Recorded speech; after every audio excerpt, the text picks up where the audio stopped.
আর লোভ সামলাতে পারছি না। ঠিক আছে, খাও। ভালো। খুদ ভাত ভালো না খেতে লাগে? দারুণ হয়েছে গো। আমার কিন্তু খুদ ভাত খেতে খুব পছন্দ, মানে খেতে ভালোবাসি। সিদ্ধ ভাত খাওয়া আলাদা, কিন্তু খুদ ভাতের টেস্টটাই আলাদা। আর আলু বেগুন সিদ্ধ, শিম সিদ্ধ, আর শীতকালে শিম সিদ্ধ খেতে খুব ভালো লাগে না? শিমগুলো মিষ্টি মিষ্টি টেস্ট হয়েছে। হ্যাঁ। ঝাল লাগছে? ঠিক আছে, ভালো। এটুকুনি লাগে, সেদ্ধ ভাতে একটু ঝাল ঝাল করে না নিলে হয় না, ভালো লাগে না।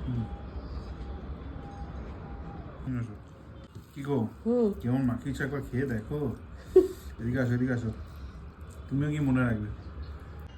কি গো,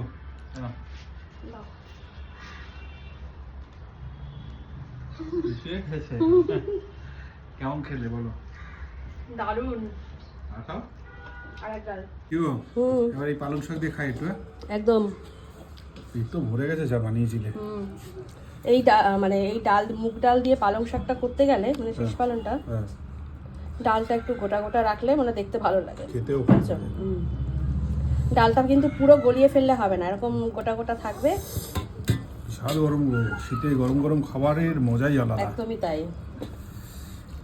কি ওটা কিসের ডাটা? মুগ ডাল। Data data. শীষ পালন দিয়ে মুগের ডাল, যেহেতু নিরামিষ।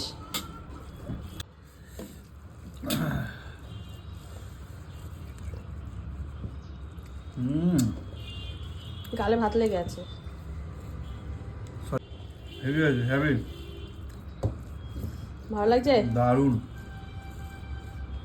একটু ধনেপাতাও দিয়েছি লাস্টে নামানোর আগে। এটা দারুণ হয়েছে খেতে গো। খাও তাহলে তুমি খাও। হ্যাঁ ঠিক আছে।